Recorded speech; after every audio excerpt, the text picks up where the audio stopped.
el día de hoy, si tuviera alfombra roja, la pondría para recibir al invitado que tenemos, una persona a quien yo he admirado en silencio desde hace muchos años, cuando me comentaban que hay un músico boliviano que se volvió luthier y ha sido formado en la Escuela de Lutería de Tucumán.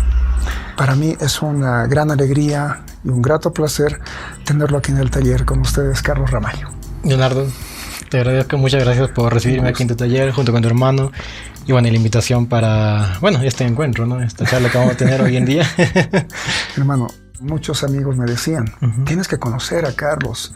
Seguro pueden empezar a conversar de muchas cosas acerca de este mundo tan lindo. Claro. En aquel tiempo, te soy sincero, yo tenía una perspectiva tal vez bastante sesgada de lo que es el arte de la construcción. Tal vez influenciado mucho por los artesanos antiguos que te dejan así, ¿no? Que te tienes que encerrar en tu cubículo, que estos son mis cosas, mis secretos, nadie tiene que meterse acá. Pero en verdad, pasado un tiempo, reflexionas y dices, ¿qué secretos siempre hay aquí? No hay secretos. Y si hay algunos, son secretos a voces en el exterior. Posiblemente en Bolivia nomás seamos así de herméticos, ¿no? Tú que estás en el exterior has debido ver otra realidad. Sí, bueno, la lutería en los últimos años ha estado evolucionando y cambiando, ¿no? Pero lo que tú comentas es un detalle que sí sucedió mucho. Quizás no hace más de 20, 30 años en el mundo en general, ¿no? La figura del luthier era un artesano en su taller, que nadie más podía entrar, ¿no? Las famosas dinastías. Las dinastías, ¿no? Claro, o sea, el legado de voz en voz, de sangre en sangre. Es algo que pasó en muchos lugares, ¿no? Desde Europa, que es casi la cuna general, y llegando aquí a América. En Bolivia quizás es un tema que todavía es latente porque, bueno, quizás Bolivia como tal es un poquito hermética, entonces muchas cosas de afuera van entrando de a poco, ¿no? Entrando. En Argentina, obviamente, esto ya quizás se ha perdido, no te digo que no haya desaparecido, pero se está reduciendo y bueno, creo que eso también es una influencia que hoy por hoy, al estar conectado, ¿no? Con las redes, con los medios digitales, se va a ir descubriendo, ¿no? Digamos, cuál es realmente la cara verdadera del oficio del luthier. Sí, y el camino a seguir. Exacto. Porque no podemos cometer los mismos errores que la generación anterior. Yo he conocido maestros que sí son bastante recelosos de su arte.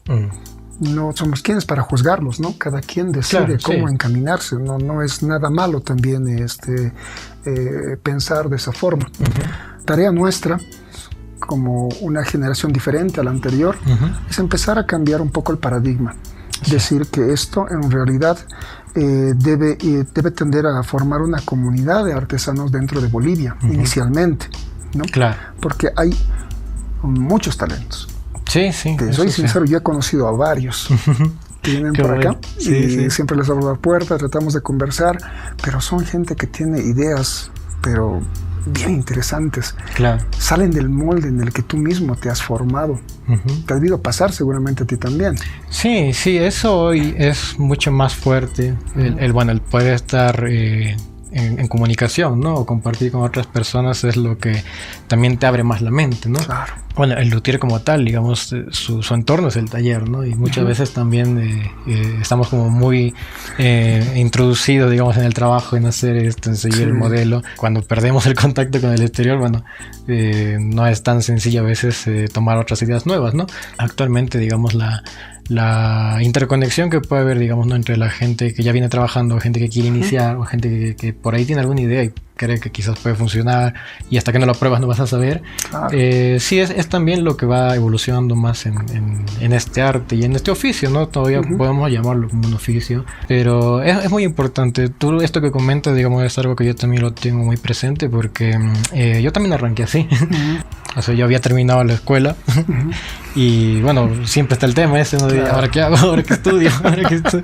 Y a mí, yo ya había estado en el conservatorio aquí de música, ya me estaba formando como guitarrista. Tuve la suerte de compartir con maestros internacionales y es un tema común que te dicen, mi guitarra la construyó tal luthier o mi guitarra me la fabricó este constructor. Claro. Ahí yo empecé a saber lo que era un luthier, ¿no? Y me llamaba la atención, siempre me gustaba trabajar con las manos. Y aparte digo, o sea, es una mezcla perfecta. Música, seguir haciendo música, ponerme a construir. Y en esa época yo te digo, sí, tratar de buscar quién me podía enseñar o dónde aprender era casi nulo. Aquí recuerdo que en La Paz había un luthier que era don Vicente Rodríguez, que incluso me fabricó mi primera guitarra, y creo que en mi generación es el que le hizo guitarras a casi todo el conservatorio. Sí, a todo el conservatorio.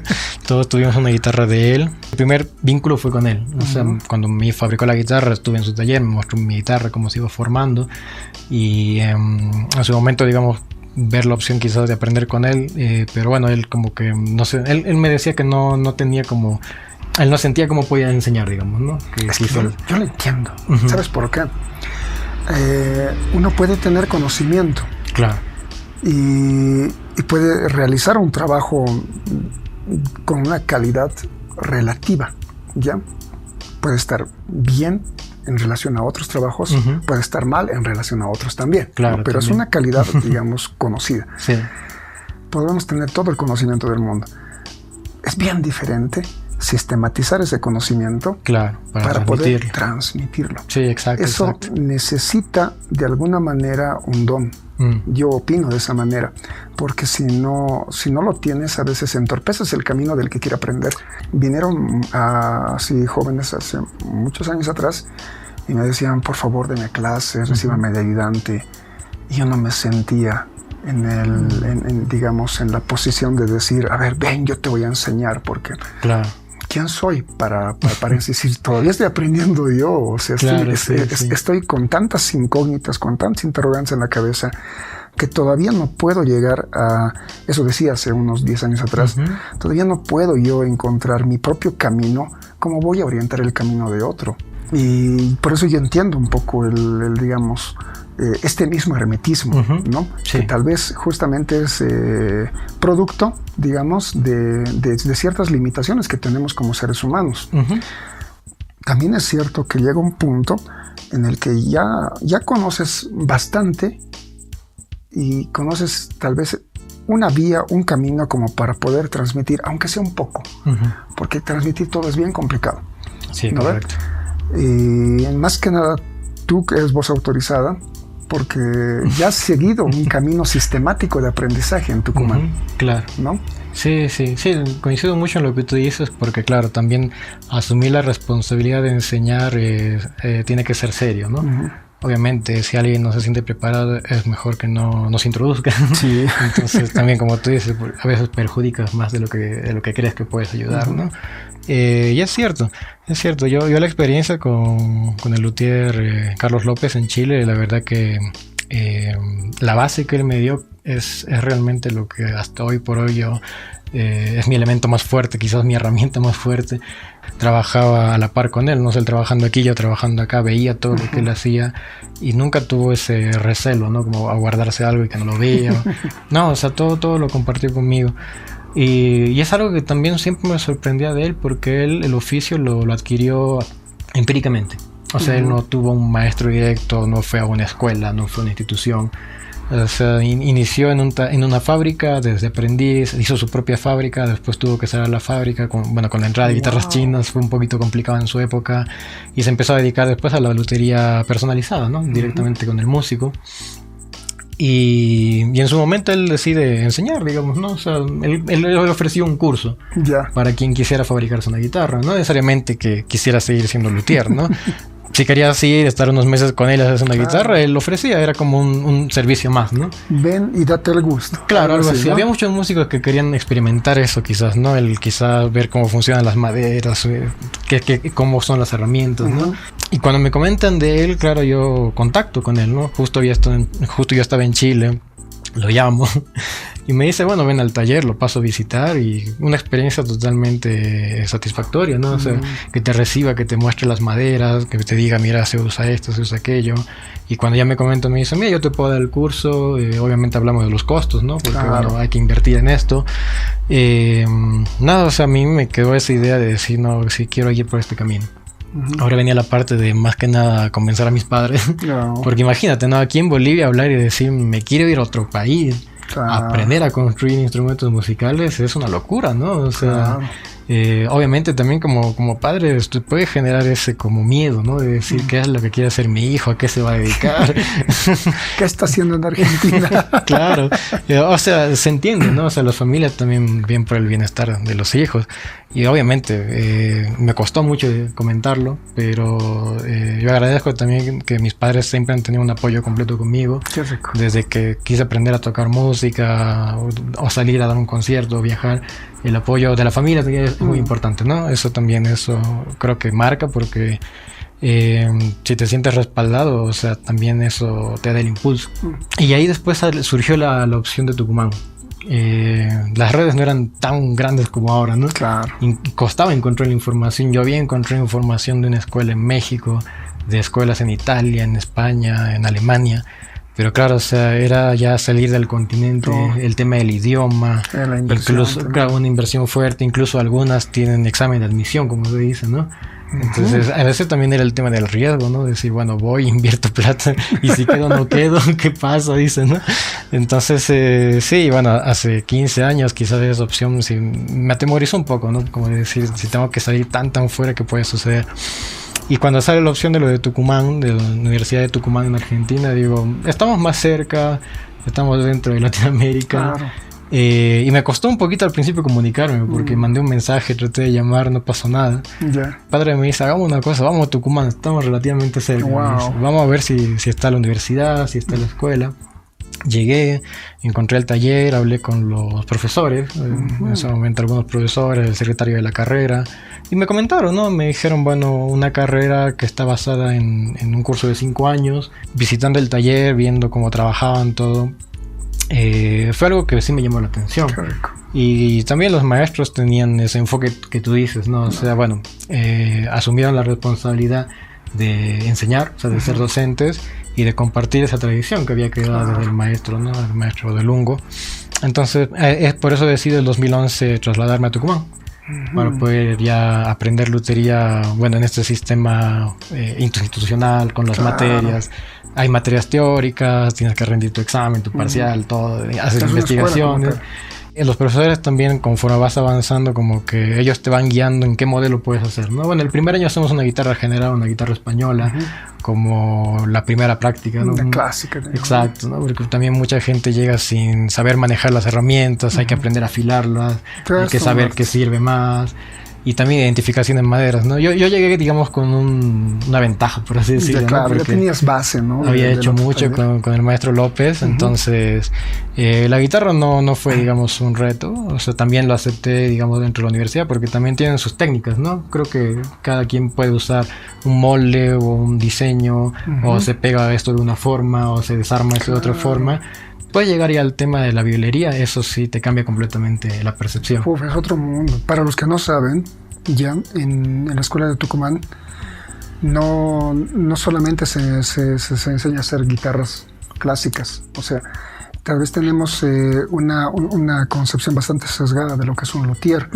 En la charla en la que fui a verte hace un par de semanas, justamente hablaste de ese punto, claro, ¿no? De que la lutería en realidad no se, digamos, encasilla en un solo instrumento, sino que abarca una gama amplia de instrumentos. ¿Les puedes contar un poquito acerca de eso? Sí, esto por ahí sí es algo que queda en la duda, ¿no? O sea, realmente quién es el luthier o qué es la lutería, ¿no? Originalmente, cuando todo esto parte, en realidad el luthier es aquel que se dedica a la fabricación de instrumentos de madera y de cuerda, ¿no? O sea, desde hace siglos. Más o menos ese es el origen etimológico. El origen etimológico, ¿no? Una palabra francesa que hace referencia al laúd, ese instrumento antiguo, ¿no? Del Renacimiento, de la época del Barroco, y que a su vez eso vino de los árabes, ¿no? O sea, una civilización mucho más antigua, ¿no? Y específicamente el nombre laúd significa madera, ¿no? En árabe significa madera. Entonces el oficio está relativamente conectado por eso, ¿no? O sea, siempre la madera ha sido nuestro principal material, y obviamente el reto, ¿no? De convertir los troncos, la madera, a algo que produce sonido, ¿no? Eso realmente podríamos decir que es casi una magia, porque es una conversión completa, o sea, influyen tantos elementos. Es alquimia. Claro, alquimia, tal cual, ¿no? Tal cual. Pero ya cuando uno ya está más metido en el tema del trabajo, te sorprende sorprende, ¿no? Saber de una tablita llegar a un sonido que llega al escenario, dices, claro, es realmente eso, ¿no? Bueno, hoy por hoy ya universalmente el luthier es un término que se refiere a cualquier fabricante, ¿no? O sea, puede fabricar un piano, puede fabricar una flauta, un instrumento de percusión.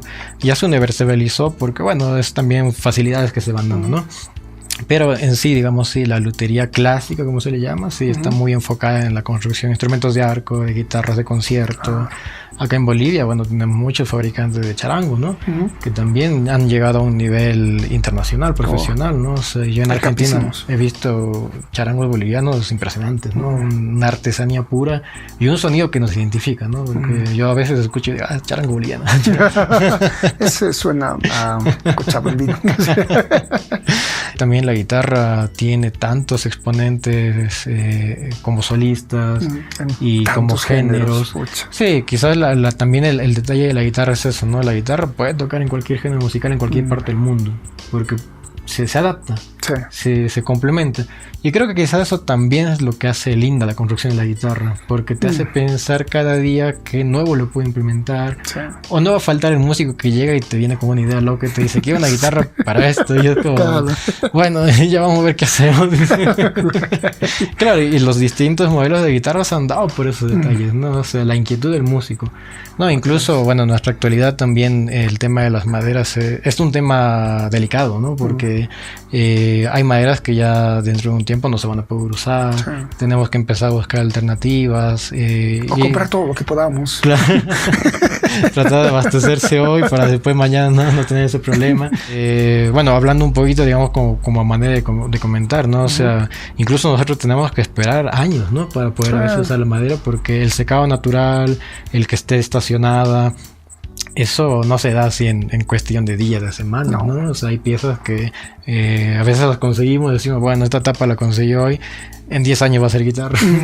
Porque claro, queremos también, digamos, poder ofrecer eso, ¿no? Un producto de calidad que conlleva todos esos detalles, ¿no? Esa es quizás la cara que no se conoce, ¿no? Dentro del fondo, porque también mucha gente por ahí habla del tema de por qué a veces un instrumento es tan caro. Un instrumento artesanal, ¿no?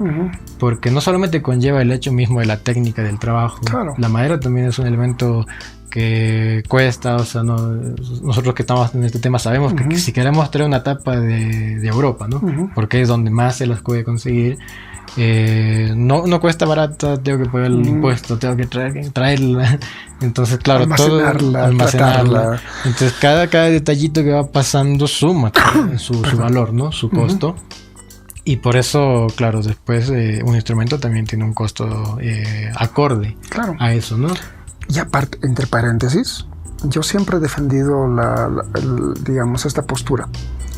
Una cosa es un material y otra cosa es el mismo material, pero bien trabajado. Exacto. Mira, tenemos acá una piecita de acero rojo.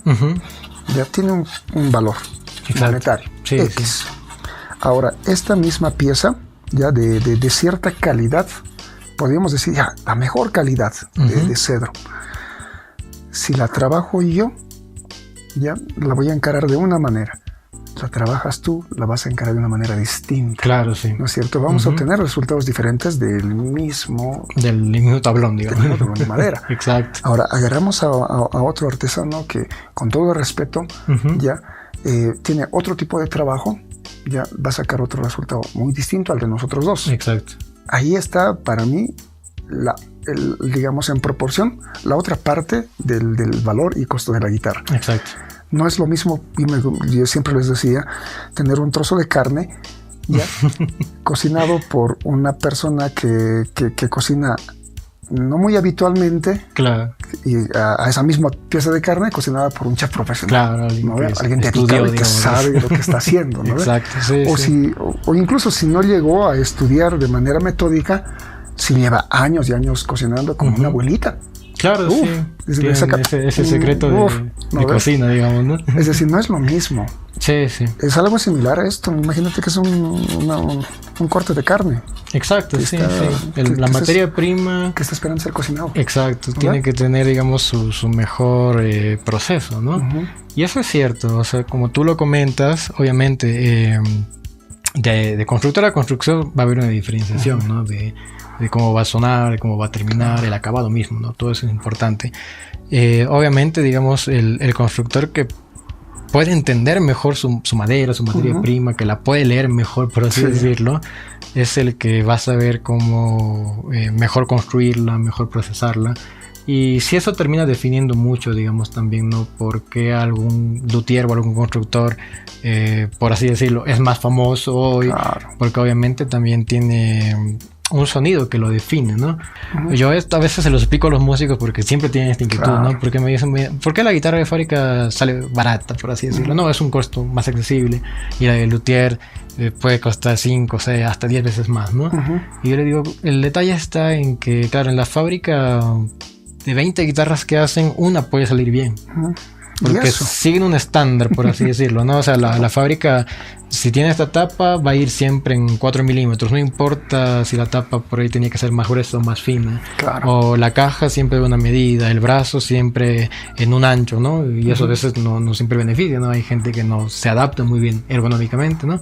Entonces, claro, pueden hacer 20 guitarras iguales y, por así decirlo, una puede sonar muy bien porque justo se dio la mezcla, ¿no? De que los elementos y las medidas funcionaban. Los astros se alinearon y esa guitarra y esa guitarra es la que salió bien. Pero claro, o sea, después te tienes que ir a la tienda y decir, bueno, pásame las 20 y entre las 20 voy a ver la que suena bien. No está bueno, ¿no? Es una suerte después comprar un instrumento de fábrica. No significa que sea malo. Obviamente el instrumento de fábrica es muy necesario porque es con lo que se parte, ¿no? O sea, una persona que quiere aprender música va a partir con eso y obviamente ahí va aprendiendo, ¿no? De a poquito como que va cambiando el instrumento. Ahora la diferencia con el luthier es que él puede tener material para hacer 20 guitarras y las 20 tienen que salir buenas. Pero cuando las vas en el fondo, ninguna guitarra va a ser igual a otra. Eso sí. Porque tiene un detallito que cambió, o un pedido especial del músico, o la madera en esto tiene una especie, en esto tiene otra especie. Es que es inevitable, Carlos. O sea, es como si, digamos, yo tuviera 10 hijos. ¿Ya? Claro. Y me pidieran que los 10 sean igualitos y para como que canten con la misma voz, con el mismo registro, con el mismo color de voz, ¿no? Claro, no va a ser, o sea, imposible. Van a tener los mismos genes, van a tener caracteres parecidos, tal vez, algunas cositas que los van a relacionar como hermanos, ¿no? Y que también los van a relacionar conmigo como papá. Entonces, más o menos similares, yo creo, la relación entre las guitarras que producimos los artesanos a los que produce otro artesano. Exacto. Sí, son como tus hijos, digamos, y los míos, ¿no ven? No sé si te ha pasado, hay algunos músicos que dicen, no sé, ¿qué guitarra? ¿Cómo que es tu guitarra? No sé, más usted, métale. Claro, confía en usted, confía en usted. Lo que usted sabe hacer, ¿no? Claro. Como que se abandonan en tus manos. Porque ya saben qué resultado más o menos van a tener. Sí, pasa mucho también porque obviamente los músicos tampoco es que tienen un conocimiento muy específico, ¿no? Por ahí de los diseños de guitarras o de los modelos de guitarras. Claro. Eso también es una parte que es una falencia que quizás también es lo importante tratar que el nexo, o sea, el luthier tiene que tratar de saber música y el músico tiene que tratar de saber lutería. Obviamente, no saber todo cada uno, o sea, no vas a ser profesional en las dos áreas. Quizás hoy en día sí se busca eso, pero no es una exigencia final. Pero claro, o sea, el caso que tú comentas sucede mucho. Sucede mucho que los músicos dicen, sí, es que mi profe me ha pedido un instrumento de luthier, entonces he venido con usted por recomendación, pero claro, si tú le dices, pero no sé qué estás buscando como sonido, o quieres alguna facilidad, o quizás decir, no sé, qué tocas más, por así decirlo, nos puede ayudar a discernir un poquito, ¿no? Qué es lo que están buscando. Pero claro, muchas veces los músicos mismos tienen ese detalle de que no saben qué están buscando. Entonces sí, es un tanto complicado, digamos. O pueden saber qué están buscando.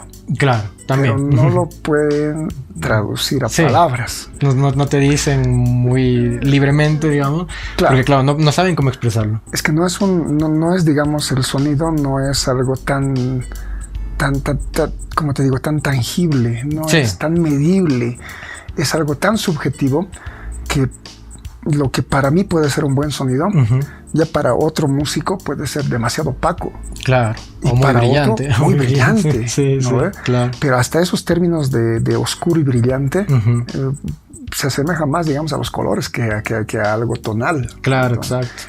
cuesta a veces empatizar con el músico, como tú lo dices, para que te transmita más o menos qué es lo que quiere. Este tipo de charlas, este ciclo que vamos a empezar, Carlos es uno de los primeros, Mario Retea también ya pasó por acá, y mi intención es ir llamando a varios colegas, de entre los que se animen a charlar, claro, porque esto es libertad. Es abierto. Claro. Cosa de que estos videos sirvan al músico para tener una base, digamos, claro, una de algunos términos técnicos que podamos llegar a utilizar y que no sea chino para ellos cuando vayan a un taller. Eso me parece que está muy bueno. Te felicito, digamos, que este espacio vaya a ser para poder comunicar todo esto. También para que haya ese nexo, ¿no? O sea, que los constructores puedan saber con los músicos vayan conociendo también a los constructores. Creo que también el luthier básicamente es más un artesano del sonido. Sí. Eso creo que quizás es lo que resume un poco lo que hemos estado hablando justamente de esta parte, porque como tú dices, nosotros tenemos que lograr transmitir lo que nos comentó el músico, lo que buscaba el músico hacia la madera, y que después cuando el instrumento esté terminado, y que la madera se convierta en un instrumento que transmita lo que el músico quiere. Exacto, ¿no? Porque se va a convertir en una extensión del músico, se va a convertir en una parte más dentro del cuerpo del músico. Exacto. Y cuando haya esa buena respuesta, ese buen nexo, claro, o sea, se consigue el objetivo, ¿no? Claro, querido, quisiera que arranquemos con esta parte. Bien, perfecto. Con una de las preguntas que son más cotidianas, tanto en músicos como en constructores, ¿no? ¿Cedro o abeto? Es Bolívar o Strong. El problema más grande. Pues somos Venesta. Tengo acá. Mira, 2 piezas. Exacto. Bien. Bueno, una de abeto. Una de abeto, una de cedro, claro. Otra de cedro. Bueno, es necesario mostrar que son mitades espejo. A ver, ¿a qué nos referimos cuando son mitades espejo? Que son piezas que han sido cortadas de una misma pieza, de un mismo tronquito, por decirlo así, ¿no? Claro. De un mismo tablón. Por acá pasó la sierra y al momento de abrirse ya deja dibujos completamente simétricos a izquierda y derecha. Entonces esto lo que hacemos normalmente es refilar ese escuadravioncito y hacer una unión lo más invisible que se pueda, claro, ¿no? Para que forme una tapa armónica. Son 2 piezas. Claro. En realidad algunos pueden llegar a pensar que solamente una pieza maciza. Claro. Cuando se ve que es una sola pieza, el ensamble está perfecto. Sí. Ese es el objetivo, en realidad. Pero vamos a decir solamente unas chullitas. Sí, vamos viendo. Claro, esto que tú dices es quizás la pregunta más compleja y más antigua dentro del oficio. La más común. La más común.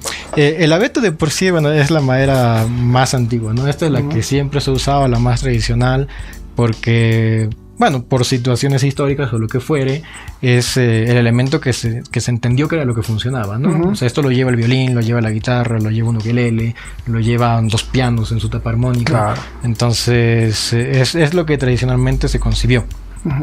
Posteriormente, el cedro fue un elemento que se llegó a adoptar más o menos, ¿qué te digo? 1960, gracias a José III, ¿no? José III Ramírez, luthier español, que ante una escasez de abeto en esa temporada dijo, bueno, tengo que ingeniarme, y descubrió que esto que es el cedro rojo canadiense es casi como un primo del abeto, y que las características estructurales eran muy similares. Pero claro, él después se dio cuenta que, claro, en tema sonido no podía usar el mismo barataje en el abeto que en el cedro. No lo puede encarar, digamos, la tarea de la misma manera. Claro. Incluso hay una anécdota de los sucesores de Ramírez en España. Cuentan una anécdota acerca del origen, digamos, del cedro como materia prima para guitarra. Indican que mandaron a comprar material, como tú bien lo dices, empezaba a escasear. Tenían que ver materiales de otras latitudes. Exacto. En Norteamérica hay abetos, hay abeto Sitka, hay también el Angelman, y hay también esta otra especie de madera, y también hay secuoya, que tienen vetas muy parecidas. Según los sucesores de Ramírez, los herederos de Ramírez actuales, la persona que fue a comprar a Norteamérica la madera se confundió. Claro. Y trajo muchas piezas del cedro rojo. Claro. Porque se parecía. Dijo, sí, es un abeto más tostadito. Parece un abeto añejado. Digamos. Eso es súper bueno, me lo llevo. Claro, sí. Cuando llegó al taller, entonces el maestro se Sí, se indignó. Para eso te mando. Para eso iba yo, ¿no? Pero como ya estaba hecha la compra, no tenían más que ver que sí se parece, digamos, las vetas, porque en verdad, si hacemos un primer plano, hay, digamos, una característica morfológica muy similar, ¿no? Sí. Hay un hilo de crecimiento de invierno y hay otro hilo de crecimiento de verano. Exacto. Que, digamos, el anticongelante que genera el árbol hace que justamente la veta más oscurita ya se vaya desarrollando en la época más fría, ¿no? Y luego la veta clarita es la que le va acompañando en la época de verano. Exacto. Y tenía una morfología muy similar el cedro. Yo también me hubiera confundido, te soy sincero. No, claro, sí. ¿No? Sí. Entonces, son maderas totalmente distintas, bien lo has dicho, y que tienen que encararse de manera diferente. Exacto, sí. Esto es quizás el detalle más complejo al momento de decidir, ¿no?, por un instrumento, porque más allá, digamos, quizás de usar un modelo o usar un plano, voy a copiar un modelo de tal luthier, todos esos detalles, ¿no? Claro, o sea, el pedido del músico también influye, ¿no? Porque la respuesta sonora sea del abeto o sea del cedar, va a tener algo que va a definir su sonido y que lo va a hacer especial o lo va a hacer diferente de otros instrumentos. Entonces, aún hoy por hoy, a mí personalmente me pasa que sí, puedo tener todo bien medido, todo bien calculado en el diseño, el modelo, la forma de construcción, y alguna sorpresa siempre tengo al final. O sea, alguna novedad me va a traer el que usé justo este tipo de tapa y con este tipo de modelo. Y ni qué decirte, a mí me pasó que fabriqué una guitarra española, o sea, una guitarra de abeto y una guitarra de cedro muy similares. O sea, el resto de las maderas iguales.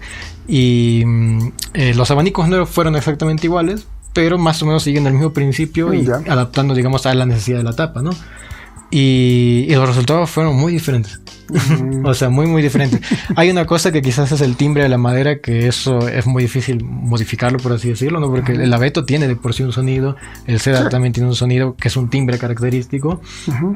De las demás propiedades físico-acústicas, son ligeramente manipulables por nosotros, ¿no? O sea, si le quiero dar un poco más de volumen, si quizás le quiero reducir un poco de volumen, si quiero que tenga más armónicos, esas cosas, con la experiencia uno entiende, digamos, por ahí qué artimaña hacer para que cambie. Bien, pero sí, realmente las sorpresas del tema de la construcción en estos dos elementos principalmente siguen constantemente, ¿no? Incluso, como tú decías, ¿no? Porque el abeto no es uno solo, o sea, está dentro de la región de Europa, ¿no? De los Alpes, donde crece mucho esto, hay como casi 10 especies de este tipo de abeto. Algunas que se pueden usar para específicamente instrumentos, otros que no sirven. Y el cedro rojo, si bien sí es cedro casi todos, igual tiene como sus especies. Porque están los más oscuritos, están los más claritos, los más elásticos, medio los más duros. Claro, exacto. Entonces, eso también hace mucha diferencia y nos pone quizás el trabajo un poco más difícil, ¿no? Porque como que tenemos que tratar de conocer más sobre cada madera, hacer una lectura más específica de cada madera. Es también eso, es lo que tú dices, ¿no? Es lo que lo hace divertido, porque día a día tienes un reto nuevo. Porque si yo tuviera, no sé, 50,000 tapas de y ya sé cómo funciona, hacer lo mismo siempre ya sería aburrido, es monótono, digamos, ¿no? Bien. Y el factor sorpresa en cada pieza de madera realmente es lo que motiva, digamos, a que te levantes cada día y digas, ahora con qué me voy a encontrar, ¿no? Claro, exacto. Tengo amigos que siguen, digamos, los preceptos básicos. Abeto suena brillante, cedro suena redondo. Redondo, sí. Y no siempre es así. Exacto. Hay guitarras flamencas que las hacen con tapa de cedro. Sí. Y que suenan mucho más brillante que una tapa de abeto. Exacto. Y lo contrario, yo he visto guitarras de abeto, justo de maestro Vicente Rodríguez, que suenan más redondas que una tapa de cedro. Claro. Y eso no hace más que confirmar esta tesis, ¿no? De que la mano del artesano puede llegar a moldear el sonido final de una pieza de madera, sea la naturaleza que sea. Ahora vayamos mostrando tal vez datos más objetivos para los yo digo para los constructores jóvenes que están comenzando Bien, okay. con esta tarea y tienen un montón de dudas, ¿no? Exacto. Para que no irnos por digamos, características demasiado ambiguas y generales, Claro, ¿no? Que lo van a encontrar en todo lado. Exacto. Sí, vamos entonces con la parte técnica, digamos. Ya, bueno, entonces nos meteremos de lleno a la piscina y voy a hablar un poquito de cómo lo encaro yo. Perfecto. Y luego Carlos nos va a hablar un poco acerca de cómo encara cada material. Bien. Entonces, para mí, por ejemplo, el cedro, más allá de que nos dicen luthieres españoles, bibliografía y algunos videos que ahora se pueden conseguir que se trabaja más a mayor espesor que el abeto, en ocasiones funciona, al menos a mí, y en ocasiones no tanto. Exacto. ¿Por qué? Yo he encontrado cedros que son una esponja, te soy sincero, claro, una esponja, y otras que son bastante densos. No sé si calculas el peso de esto. Bien. No es tan liviano. Claro, no es tan. Obviamente esta otra pieza es mucho más densa, pero si te pasara en este momento otro de esos cedros de los que te hablo, parece llena de helio. Que flota. Sí. Entonces, para mí al menos el primer paso es ver esta cuestión del peso. Exacto. ¿Por qué razón? A veces yo me pongo a pensar ¿qué instrumento tenemos como guitarristas para hacer que la vibración se vuelva sonido? Exacto. Y son nuestros deditos, ¿no ven? Y tenemos un margen de acción bastante reducido. Sí. En el violín se utiliza un arco que tiene, pero un rango de acción impresionante. Claro, y la vibración es constante. Claro, a comparación del dedo que solamente es tiene... un momento de ataque, digamos. Exactamente. Entonces, la cuerda que digamos yo puedo llegar a atacar va a sacar del reposo esta pieza. Exacto. Que inicialmente tiene una tensión, la vamos a dejar armada la guitarra y va a tener cierta tensión. Entonces, al momento de percutir la cuerda, esa es la energía que yo voy a transmitir a la cuerda, tiene que sacar de reposo esta tapa. Si tiene demasiado volumen, si tiene demasiado espesor, se le va a ser bien difícil moverlo. Es como cuando nosotros estamos empujando un camión, ¿no? Ayúdame, joven, vamos a empujar esto. Oh, y claro. si es un camión enorme, entonces te cuesta, ¿no? Exacto. O si es un minibús lleno de pasajeros. Que creo que se ve mucho mejor. Entonces, un minibús lleno de pasajeros lo estamos empujando, ¿no es cierto? Entre dos personas, digamos. Hay una fuerza de retención, digamos. Claro, hay una fuerza opuesta que no te deja. Entonces, cuando hay una tapa demasiado gruesa, con mucho peso, para la cuerda le es bien difícil sacarla de reposo. La excitación de vibración va a ser mucho más costosa, digamos. Exacto. Entonces, ¿qué es lo lógico? Ir desgastando material, es como decirle, bájense señores pasajeros, tenemos que empujar esto. Exacto. Y cuando llegamos a un punto ideal en el que la cuerda, con la energía que yo le voy a transmitir a través de mis dedos, puede llegar a excitar la tapa de manera adecuada y óptima, ahí es. ¿No ven? Claro. Pero no se trata, ojo, de meterle como si no hubiera mañana y dejarlo así de un milímetro. Papel, porque lo que yo he visto es que, más allá de que sea abeto y cedro, que van a seguir la misma lógica, hay un punto caramelo del cual te pasas y como que se murió todo. Claro, ya pierde sus propiedades. No sé si te ha pasado. Sí, eso que como comentas, creo que nos ha pasado a todos, porque en algún punto hemos perdido una tapa, o quizás dos, o quizás o tres. Y sí, es muy complejo. O sea, si hablamos de los aspectos más generales, hoy por hoy quizás no es tan complicado comprar un plano de guitarra, ¿no? De algún luthier reconocido, que te digo, una Torres, una Romanillos, una Friedrich. Eso, de acuerdo al ambiente en el que uno puede encontrar información, ya es disponible, ¿no? Comprar un plano y que viene muchas veces con el diagrama de medidas, ¿no? Sí. Que te dice esta barra en 15 milímetros, la boca en 89, y viene como todo armadito, ¿no? Quizás a veces se comete el error de armar la guitarra así tal cual el plano, ¿no? Como si fuera una receta, ¿no? Exactamente, ¿no? O sea, como siguiendo las indicaciones del mueble, de una estante Ikea, así. Uy, me sobró un tornillo. Bien, entonces, claro, son referenciales, ¿no? Y quizás eso también es una buena información comentar, ¿no? Con mucha gente, que el plano es algo referencial muy, desde una perspectiva muy panorámica, ¿no? y que eso ayuda quizás a entender los diseños de cada luthier, ¿no? Porque ya después si uno puede lograr obtener más información de otros planos, vas viendo, ¿no? Que las diferencias quizás son por algunas mínimas, ¿no? O sea, por un poquito más largo, un poquito más corto, y los espesores también van un poco de la mano con eso. De igual forma, como decías recién, claro, el trabajo del luthier está en eso, en poder percibir cómo la madera, digamos, reacciona, ¿no? Obviamente nosotros nos guiamos mucho por su flexibilidad, ¿no? Tanto en este sentido como en este sentido, por ahí la respuesta que tiene, ¿no? A los toques que le hacemos en distintas zonas. Y obviamente todas esas propiedades que nosotros las percibimos más por la sensibilidad. Hoy por hoy también ya hay estudios que te dicen, no, con tal frecuencia te vas a dar cuenta que esto es más resistente y con esta. Pero claro, se ha ido modernizando, ¿no? Y la lutería le ha interesado también al campo científico. Sí. Y por eso ahora incluso hay muchos luthieres que ya son como mucho más científicos. Sí. Como que la tapa la analizan, ¿no? Con elementos que la hacen vibrar y que dicen, no, bueno, esta tapa después de todo el análisis 2.2. Bien. Y que sí, todo es válido, ¿no? Obviamente. A mí me gustaría quizás por ahí experimentar eso cuando pueda comprarme toda la maquinaria necesaria. Pero claro, nosotros también ponerle electrodos a toda la tapa. Por ese lado lo hacemos muy sensitivo. Bien. Y a mí particularmente lo que me sucede quizás con las tapas de abeto en forma tradicional, o sea, en abanicos de construcción tradicional, la mayoría de las veces me pasa que el abeto sí es más finito en espesor, ¿no? Y el cedro, si lo quiero hacer igual en forma tradicional, es ligeramente más grueso que el abeto. Claro. Y a veces he invertido. Sí, a veces. Y a veces, bueno, se mantiene en ese concepto, ¿no?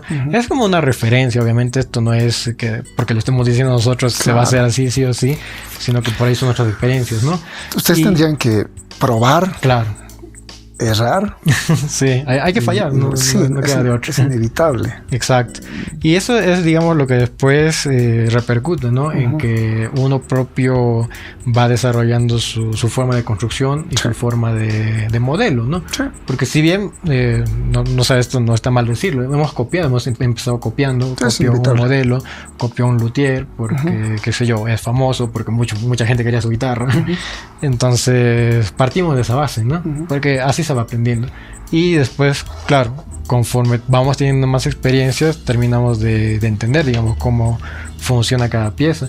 Eso también provoca, digamos, que hoy por hoy haya muchas más formas de construcción, ¿no? O sea, nosotros venimos hablando mucho de lo que es el abanico tradicional, el abanico Torres, español, un abanico Torres. Los franceses modificaron un poco. En Estados Unidos pasó, ¿no? El tema de las guitarras cuerda de metal, como la Martin, que partieron de ahí, pero después dijeron, vamos a otro elemento, ¿no? Que no cuerda de metal. Claro. Entonces hay que modificar las estructuras y todos esos detalles, ¿no? Incluso esto ya está muy ligado a lo que es una ingeniería, una especie de arquitectura, ¿no? Porque cada piecita que vamos agregando dentro del diseño cumple una función tanto estructural como también una repercusión de sonido, exactamente, ¿no? ¿Sabes qué hacía un artesano que yo vi en redes? Imagínense que acá hay un LED, ¿ya? Que está emanando una luz. Entonces el amigo presentaba la tapa sobre el reflector y empezaba a moverla. Claro, y de acuerdo a lo que traslucía va sacando sus mediciones. Exacto. Sí, entonces iba diciendo, aquí está oscuro. Exacto. Aquí le doy. Entonces empezaba a desgastar y volvía a medir. Volvía a golpear, volvía a pesar, volvía a flexionar. Decía, creo que estoy por buen camino. Entonces revisaba otro sector y decía, aquí. Entonces, según lo que intuyo, trataba de darle podríamos decir, ¿no? Un espesor uniforme a la tapa en función a la densidad que tenía. Porque la densidad original, digamos. Más o menos, porque es totalmente anisotrópico esto. Exacto. No tiene la misma porosidad un sector que otro sector. O los veteados a veces en zonas que son más juntas y otras que son más abiertas. Claro, van a influenciar. Acá en esta pieza de abeto se ve, ¿no? A ver, aunque esta es muy buena ya. Esa viene si alcanzamos a ver. Muy parejita. Entonces acá tenemos unas vetas que son muy menuditas. Si colocamos una regla, podemos apreciar que son incluso inferiores a 1 milímetro. Y si nos vamos por acá, y ya superan el milímetro. Pero hay otras tapas que son mucho más heterogéneas, ¿no? Heterogéneas, claro, uniformes en el diseño del veteado. Sí, eso que justo que comentabas respecto a esta forma de trabajo es algo que se ha adoptado de la forma de trabajar los violines. ¿Ah, sí? Sí, en teoría de guitarra nosotros manejamos mucho lo que es el plano, por así decirlo, ¿no? Porque todo esto es una tabla, el fondo es una tabla, el diapasón es una tabla, y todo casi lo vemos en plano, ¿no? Por más que sea, digamos así, claro, ¿no? Una vez que la guitarra está ensamblada y tiene sus curvas, pero es una tabla que se adaptó, ¿no? A la estructura curva. En el violín pasa lo contrario. Se talla la madera. O sea, es un bloque de madera, originalmente, digamos, un pedacito piramidal, así. Exacto, que el artesano lo va tallando y va consiguiendo esas curvas, ¿no? Y en violería, por lo menos de la tradición italiana, como en la escuela de lutería, hacemos ese trabajito, que vamos viendo a trasluz. Si está un poquito más oscuro, nos permite sacar un poquito más hasta que más o menos se va uniformando cuánta luz pasa, ¿no? Que en algunos libros de bibliografía habrán que se cree que es la forma en la que trabajaba Stradivari. Que él tenía una vela y estaba todo el día así viendo cómo pasaba, ¿no? La luz. Y claro, lo que tú dices, o sea, es ver una zona, rebaja un poco la madera y vuelvo a probar sensibilidad. Ah, cambió, no cambió, se adaptó. Y en el tema de los instrumentos de arco, eso es una visión y una técnica, por así decirlo, más antigua. O sea, muchos constructores siguen esa línea. En la guitarra es algo que se empezó a implementar, ¿no? En los últimos años, digamos que ya se están como mezclando esas técnicas, por así decirlo. Han visto, digamos, que si eso tiene una repercusión fuerte en la construcción del violín, dicen, entonces la guitarra no es que porque sea otra forma, otro tipo de instrumento, no puede, por así decir, asimilar ese principio, ¿no? Es más, creo que hay muchos más constructores en la antigüedad, o sea, que quizás hacían ese proceso, ¿no? Claro. O sea, de Torres sabemos en realidad lo muy básico, ¿no? Que es el que diseñó la guitarra como hoy la conocemos. Hay este libro de José Romanillos, que ahora creo que es la mayor investigación que hay sobre Torres, y que aún él hasta el último tiempo, digamos, que seguía investigando sobre él, dijo, la verdad que no hay cómo confirmar, digamos, realmente cómo trabajó Torres, ¿no? Se presume, se cree que era por este proceso, por esta forma, pero sí, en el medio quizás hay cosas que se perdieron, ¿no? Y eso es lo malo a veces cuando compartimos, ¿no? Claro, el registro que se pierde con el tiempo, digamos, no. Quizás que nos da un poquito de retroceso, pero bueno, también es ese tema de decir, bueno, quiero investigar, quiero probar realmente por qué este luthier hizo esto, este constructor llegó a esto. Y claro, se va complementando, digamos, mucho, digamos, a lo que uno como constructor quiere lograr, lo que tiene es como responsabilidad con el músico, y después lo que obviamente el músico ya después en su proceso de crecimiento con la guitarra enfrenta, ¿no? Claro. Nosotros hacemos el instrumento, lo fabricamos completamente en las medidas del músico y todo eso, y cuando ya pasamos al músico ya, por así decirlo, como que terminó nuestra labor, ¿no? Y empieza la labor del músico, de moldear la guitarra, de curtirla, de que adquiera un sonido, de que aprenda a vibrar de una forma, ¿no? Eso es algo que yo lo fui lo fui concibiendo de muchos luthieres con los que hablé, de mi primer maestro que me comentó, me dijo, ¿no? O sea, la madera como tal es, por así decir, el árbol muerto, ¿no? O sea, obviamente un árbol que se cortó, lo trozamos, quedaron las piezas. En el principio fundamental es, por así decir, la madera está muerta. Bien, es como lo que comúnmente se dice.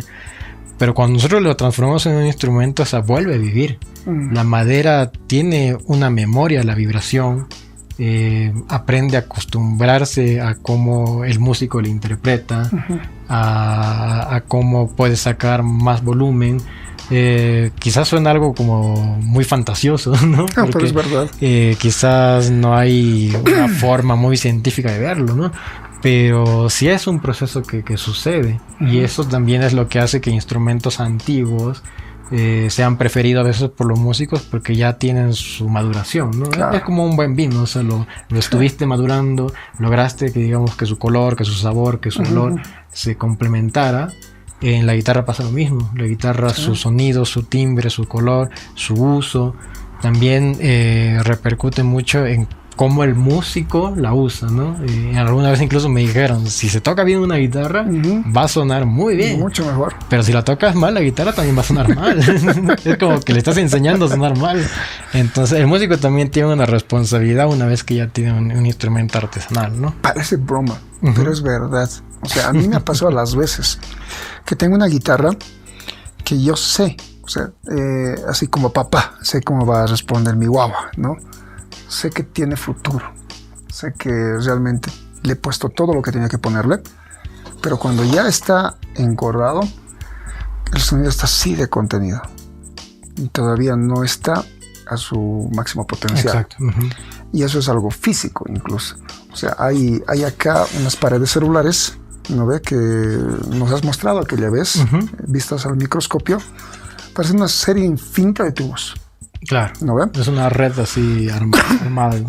Como una pared de ladrillos, por así decirlo. Algo así, sí, ¿no sí. ve? Pero también son como pequeños cilindros. Y a medida que un instrumento va, mejor dicho, una tapa, en este caso la de abeto, va envejeciendo, se van creando porosidades y se van creando paredes más rígidas. Exacto. Por la misma celulosa que naturalmente se va volviendo así, ¿no? Rígida. Y va adquiriendo con el tiempo una de las, digamos, propiedades que nosotros buscamos, así como la madera, que esta madera quisiera trabajarla. Claro, sí. Madera liviana y rígida, ¿no ven? Para poder darle un cierto espesor, no tan delgado como para que no pierda mucho cuerpo, pero tampoco, digamos, tan grueso como o tan pesado como para que la cuerda no la pueda levantar. Exacto. Cuando es más liviana, obviamente hemos dicho que es más fácil para la cuerda, al menos yo lo veo así, ¿no? Que es más fácil sacarla de reposo y hacerla vibrar. Pero cuando recién estamos encordando una guitarra, la tensión inicial de la madera se modifica, ¿no ve? Es decir, el puente es traccionado, este sector es prácticamente levantado, entre la boca y el puente es aplastado. Sí. Entonces surge una deformación. Y la madera justamente tiene que volver a acostumbrarse a otro estado de reposo diferente al que tenía. Exacto, sí. Esos procesos hoy, bueno, desde el lado científico, ¿no? De mediciones de fuerza o de mediciones con fórmulas acústicas, todas esas cosas. Hay mucha gente que las está tratando de resolver, ¿no? Sí. Muchos luthiers, en Europa principalmente, ¿no? Que ya como que, han dicho el oficio ya tiene que avanzar a un campo más científico. Entonces sí se van haciendo sus estudios.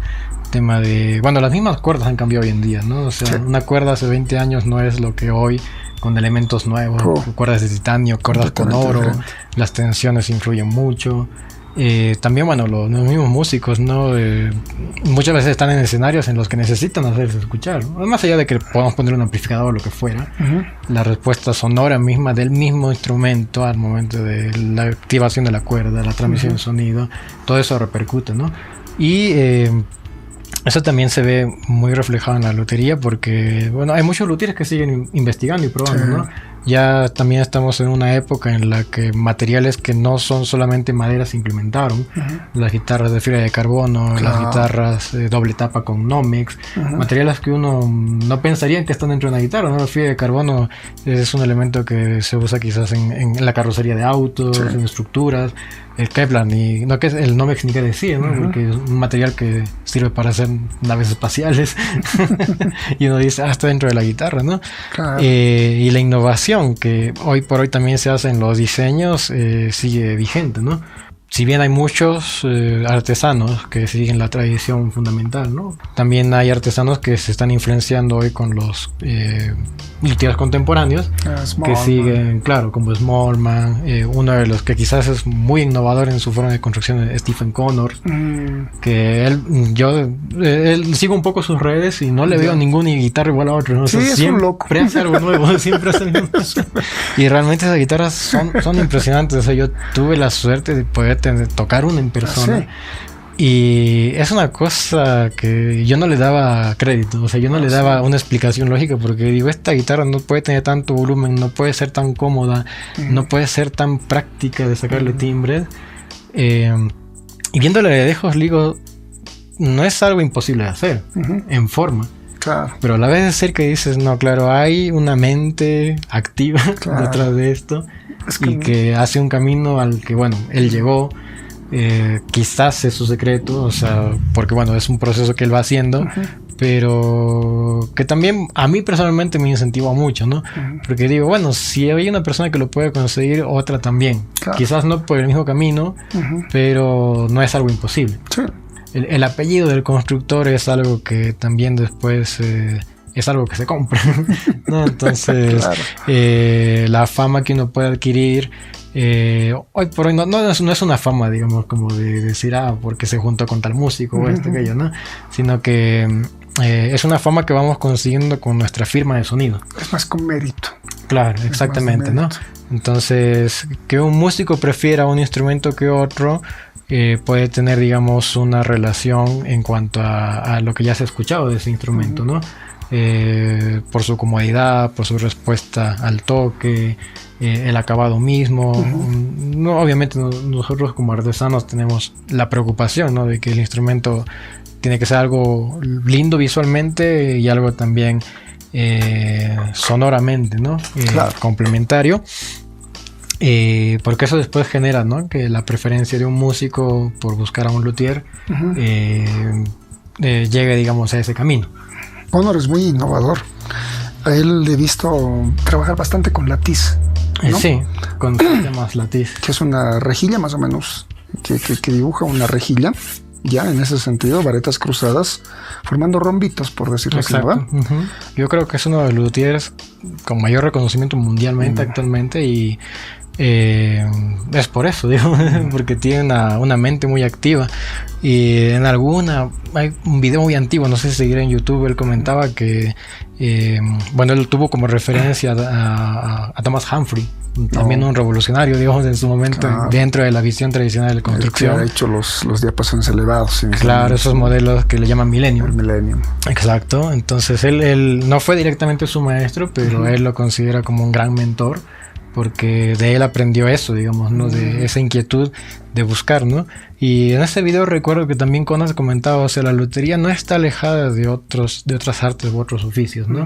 Es más, a veces los combina de una manera que otro ambiente no lo haría. Él implementa un poco este tema de los sistemas latiz, porque el latiz en realidad es un principio de construcción de arquitectura. O sea, es un principio básico. Mucha gente seguramente ha visto un techo de algún estadio, algún gimnasio, de algún centro deportivo, y se ven esas rejas, ¿no? O sea, esas rejas que permiten que esa estructura como domo se mantenga, ¿no? Entonces, hablando del latiz, imagínense que acá están las costillas. Humphrey también usaba mucho esto, ¿no? Sí, acá está partió también con ese sistema. Perdón por el dibujo. ¿Ya? No construimos así. No construimos. Normalmente somos más dedicados. Pero son varillas que están atravesadas en ese sentido, ¿no? Y forman una rejilla. ¿Qué es lo que pasa con esto? Las vibraciones de alta frecuencia normalmente necesitan superficies más pequeñas para vibrar. Exacto. Al tener superficies de esta, digamos, con este perímetro, ¿ya? Tenemos una superficie pequeña y muy vibrante. Y tenemos otra aledaña, otra adyacente, ¿no ven? Y son frecuencias bien medidas, obviamente. Cada vareta tiene que estar bien colocada como para que trabajen en sinergia. Exacto. No es nomás meterle, no es nomás hacer ya todas a 6 milímetros y todas con 4 centímetros de distancia a 90 grados. ¿Ya? Porque debe tener también su ciencia. Por mucho que parezcan estar muy, muy cercanas, tienen su razón de ser. Exacto. ¿No? Y también de dónde las están colocando. Y hay un luthier que también lo pueden investigar, Masaki Sakurai. Sí. En Japón. La tradición japonesa. Que igual ha comenzado más o menos con sus diseños similares a los de Ramírez, ¿no? Con un bajo puente en ese sentido, ¿no? A José Ramírez le encantaba colocar el bajo puente. Tiene sus razones físicas, tiene sus razones estructurales y también acústicas. Claro. ¿No? Pero Sakurai hacía lo siguiente, justamente tomando en cuenta esto del latiz. Comenzaba a hacer varetajes casi paralelos. pero al lado de los agudos, por decirlo así, esto lo he hecho al revés, ¿ya? Digamos que es para un zurdo. Digamos que esto es redondo. Lo que nosotros vemos como constructores a veces es el espejo de lo que es una guitarra cuando ya está armada, ¿no? Claro, sí, sí. Porque cuando tú colocas el baretaje en ese sentido, se da la vuelta. Claro. Al momento de estar terminado. ¿No? Entonces, por lo general, por aquí siempre pasan las cuerdas más agudas y por acá las cuerdas más graves. Entonces Sakurai hacía esto, le metía unas varetas muy muy separadas, ya, en el lado de los graves, y varetas mucho más continuas al lado de donde se refuerzan frecuencias agudas. Exacto. Y no conforme con eso, también hacía transversales para reforzar, digamos, justamente la formación de estas pequeñas áreas donde puedan vibrar las frecuencias más agudas, y áreas más grandes donde puedan reforzarse frecuencias bajas. O sea, tiene todo. O sea, estamos hablando acá de un diseño ya bien pensado. No es seguir nomás una receta. Claro. Está intentando este artesano razonar en función a la física, ¿no? Frecuencias bajas necesitan superficies amplias, frecuencias agudas necesitan superficies más pequeñas. Más pequeñas, más reducidas. Exacto. Y luego ha decidido cambiar y anular ya este bajo puente por uno más al estilo francés, ¿no? Claro, que es una barra armónica. Una barra armónica, justo por donde pasa la cejilla, ¿no? El estilo Bouchet, más o menos.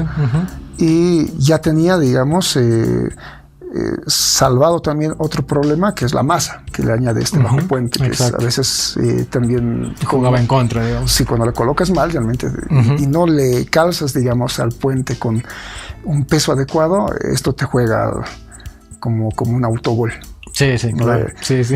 Es algo también, es otra historia el puente. Sí, es muy complejo. Cada pieza que se integra dentro de la guitarra no es al azar. No es.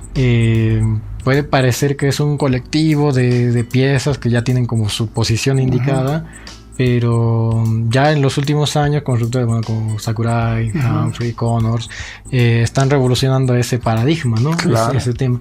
La guitarra siempre fue de una visión de construcción muy simétrica, o sea, ¿no? Que una mitad y una mitad eran muy iguales, ¿no? Muy iguales. Hoy se está jugando con lo que es asimétrico, como tú decías, ¿no? O sea, hay otro, ¿no? una mitad es una forma, otra mitad es otra forma, o le puedo agregar un pedacito de madera aquí y saco un pedacito de madera de allá. Claro. Entonces, claro, esas innovaciones que hoy se están haciendo cada vez más presentes, también nos sorprenden, y a mí personalmente, creo que a ti también, nos hace pensar más. Incluso estas cositas. Este amigo, lo último que le he visto hacer es que colocaba pequeñas monedas de abeto. Sí, se ven como parchecitos. Lugares, como parchecitos, ¿no? Claro. Yo decía, ¿para qué le estás colocando esto, Sakurai?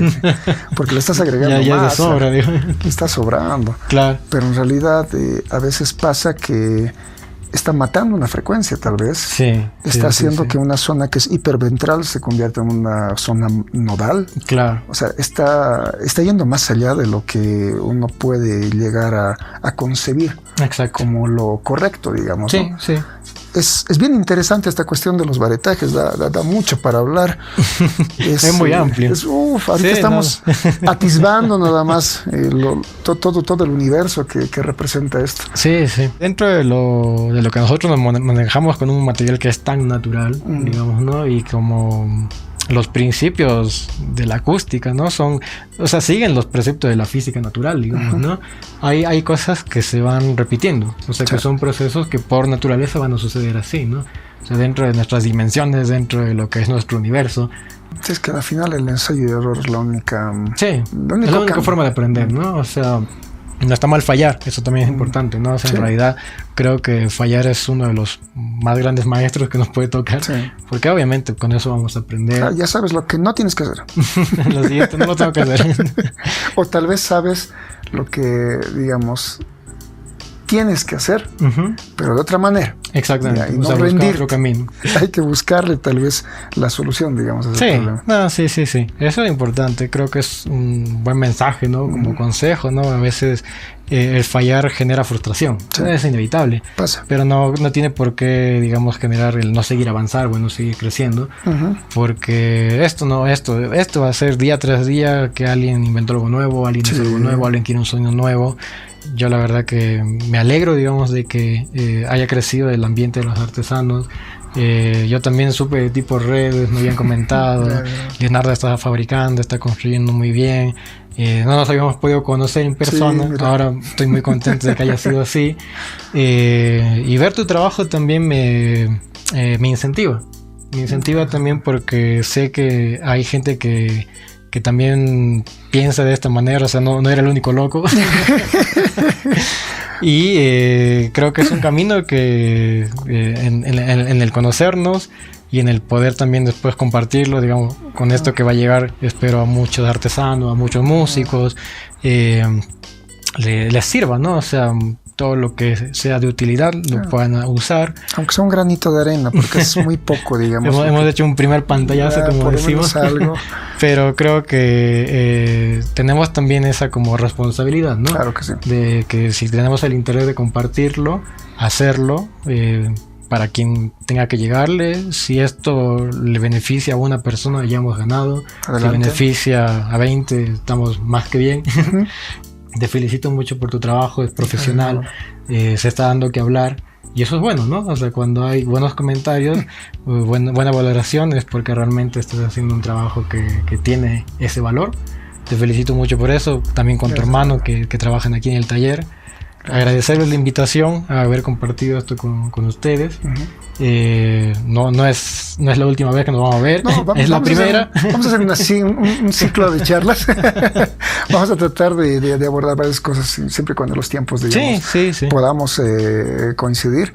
Y Carlos está muy adelantado en varias cosas, porque esta parte que yo tenía como una intención, nada más él ya lo está sistematizando. Y yo creo que es el momento para decirles todo el proyecto que tienes. Bueno, la charla que se hizo hace un par de semanas fue gracias a la productora Neo Arts, que es independiente y eso también nos facilita un poquito, digamos, en el espacio de poder elegir qué cosas hacer, ¿no? O sea, la charla fue como un primer vistazo, ¿no? Saber cuál era el público que estaba interesado en este medio, de lo que es la lutería. Realmente yo muy contento de la llegada de la gente, hubo una buena cantidad de público, de artesanos, de músicos, de gente que por ahí solamente le llamaba la atención el tema, y gracias a eso, digamos, hemos podido ya ver con qué cantidad de gente contamos en cada medio, o sea, por así decirte, los músicos guitarristas, músicos violinistas, artesanos. Claro. Entonces ahora el siguiente paso es tratar de ampliar esto quizás a cursos ya más prácticos, ¿no? Obviamente hacer de esto, digamos, una comunidad que va a poder ampliar a los músicos que necesitan mucho esta información. Porque si no es seguir caminando sobre una cuerda floja, ¿no? Y creo que tenemos que lograr hacer un buen sendero firme para que esto se siga revalorizando y, como te dije en algún momento, o sea, tenemos mucho para dar como país y que el nombre de Bolivia resuene afuera por estos ambientes artísticos, por la calidad que podemos llegar a conseguir. Porque somos gente que somos muy trabajadora y nos enfrentamos a muchas adversidades, salimos adelante y eso es como una marca del boliviano, ¿no? Y soñar no cuesta nada. ¿Quién quita que este primer paso que diste con NeoArt sea como el atisbo de una futura escuela de lutería en Bolivia? Ojalá que podamos llegar a ese punto. Yo que más quisiera, digamos, que se pueda hacer ya algo institucional. Ojalá que en el camino de todos estas cosas que son por ahí no burocráticas, que se le dice, vayan encontrando quizás un rumbo con la gente que pueda dar un apoyo adecuado. Y si en algún momento nace la Escuela de Lutería Boliviana, va a ser un punto clave, digamos. Con la estatua de Carlos Ramallo en la puerta. No tanto. Póstumo, digamos, póstumo. Hermano, sería lindo que ojalá que podamos lograrlo. En lo que se pueda colaborar y en lo poco que yo conozca y que pueda aportar, estoy a la orden. Te agradezco, Leonardo. ¿Vale? Es importante poder saber que se cuenta con gente también de tu profesión, o sea, de tu profesionalismo. Y nada, agradecerte nuevamente que me hayas recibido aquí en tu taller junto con tu hermano, un espacio que sabemos que es sagrado para cada luthier. Gracias por permitirme estar aquí, abrir tus puertas. Agradezco a Lucio que me acompaña hasta llegar acá, un muy buen amigo que Lucio, los conocemos tocando la guitarra hace muchos años. Gracias, Lucio, por también acompañarme acá. Y bueno, él también me había hablado de ti hace mucho tiempo. Me decía, Leonardo está trabajando muy bien. Le digo, hay que impulsarlo, hay que apoyarlo. Gracias. Así que nos estaremos viendo, yo creo, en otra próxima venida. Sí. Tenemos que compartir más. Esto no acaba acá. Es muy grande más, como para poder abordarlo en un par de horas. O sea, tenemos que armar como serie, así una temporada, sí, y después otra temporada. Leonardo, muchas gracias por haber aceptado la invitación y por nuevamente acá muchas gracias por invitarme, y vamos a estar en otra próxima oportunidad aquí seguramente. Perfecto, Carlitos. Gracias, Leonardo. Gracias a ti, hermano. Un abrazo grande a todos. Nos vemos en el taller.